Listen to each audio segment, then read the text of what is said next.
cardinal Saliège, il représente un homme qui a su dire non. Il s'est, à un moment donné, indigné de la situation pendant la Seconde Guerre mondiale, donc après les rafles des Juifs, et qui a, malgré sa hiérarchie, malgré le régime politique en place, il a osé, il a dit tout haut ce que beaucoup pensaient tout bas. Son courage a permis de sauver des centaines de vies.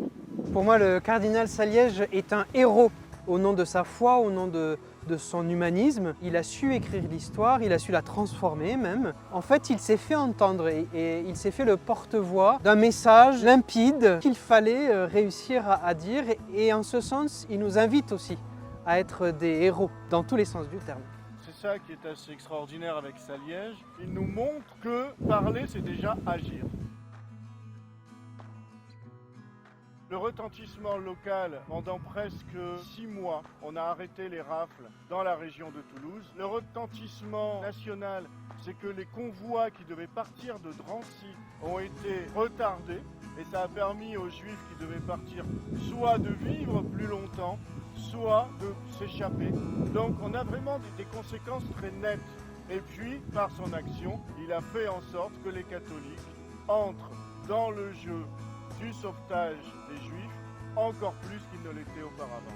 Ce qui est important aussi de dire, c'est qu'avec Monseigneur Saliège, il y a tout un réseau d'hommes et de femmes qui ont beaucoup œuvré et mis en application les paroles et le message de Monseigneur Saliège. C'était très important pour nous de commémorer cet événement ensemble parce que les paroles de Monseigneur Saliège, elles sont très fortes. Les Juifs sont nos frères en humanité, mais aussi dans ce qui nous relie de la promesse faite à Abraham. C'était important pour nous à la fois de commémorer le passé, de ne jamais oublier ce qui s'est fait avec cette importance de la transmission auprès des plus jeunes. Pour nous les chrétiens, il y a un enjeu très fort d'être présent dans ce dialogue interreligieux et surtout avec nos frères juifs.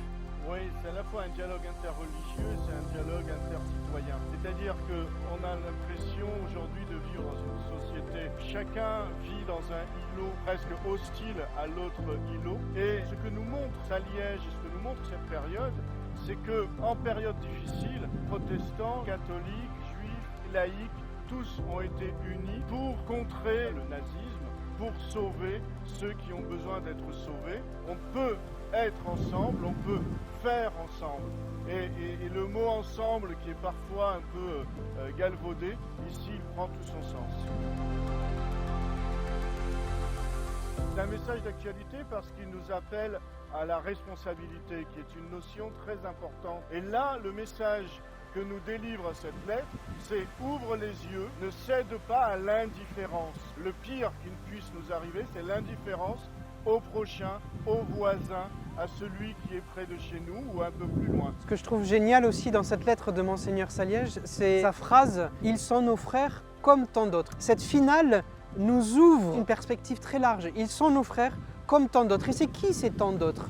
Donc aujourd'hui, je trouve qu'il nous interpelle pour savoir mais qui sont nos frères et sœurs en humanité dont le principe de vie est mis en danger. Et puis, c'est un homme qui a eu le courage de puiser en lui la force de s'exprimer alors qu'il était seul, alors qu'il avait des moyens très pauvres et très limités. Ça nous montre qu'il ne s'agit pas d'avoir beaucoup de moyens, il faut croire aux intuitions qui sont cachées en nous lorsque l'humanité est mise en danger. Il avait déjà une vision des relations entre Israël et le christianisme. Il avait par exemple cette phrase que le Nouveau Testament est solidaire de l'Ancien. On peut dire que Monseigneur Saliège avait avec le mystère d'Israël ce que Saint Paul dit dans la lettre aux Romains, qu'ils sont ces racines sur lesquelles nous sommes. Donc on ne peut pas se couper des racines et on a un lien particulier avec Israël. C'est quelqu'un vraiment qui est en avance sur son époque. Voit un lien de filiation, un lien de famille entre judaïsme et catholicisme. Sa perception du judaïsme en tant que religion, en tant que philosophie, elle est toujours positive.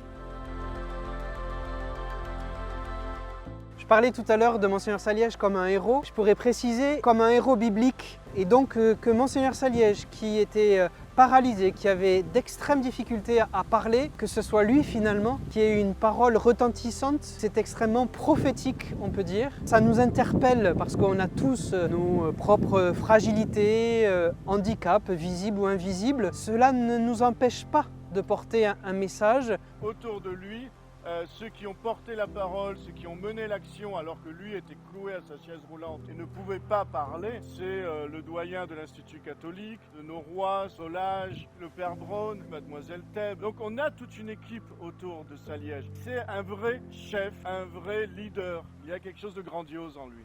Quand je suis faible, forcément j'ai besoin des autres. Et tu as cité tous ces hommes et ces femmes qui ont pu agir grâce à la force de Monseigneur Saliège, mais aussi grâce à sa faiblesse. Pourquoi un homme aussi fragile a-t-il eu une parole autant retentissante? C'est parce que finalement, il a suscité autour de lui, par la nécessité, beaucoup de voix.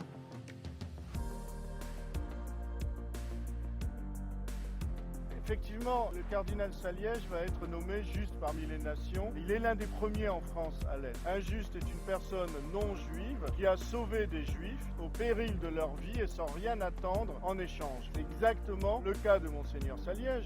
Au péril de sa vie, en 1944, la Gestapo est venue pour l'arrêter. Et comme il était sur une chaise roulante et complètement aphasique, ils ont eu quand même l'intelligence de le laisser. C'était pas la peine de l'enfermer. Monseigneur Saliège, évidemment, a sauvé par son action, par ce qu'il a permis de faire, nombre de juifs. À Yad Vashem, à Jérusalem, la coutume c'est de planter un arbre chaque fois qu'un juste est reconnu et c'est très beau parce que l'histoire continue. Il y a des justes qui doivent se lever aussi, pas de la même manière qu'à l'époque de la Seconde Guerre mondiale, mais quelque part nous avons à être les fruits de ces hommes et de ces femmes. Donc gardons cette image de l'arbre avec les racines pour nous qui sont juives et puis en même temps accrochés, branchés sur le courage de tous ces hommes et femmes au-delà de la sphère religieuse, mais qui nous pousse à nous engager pour l'homme.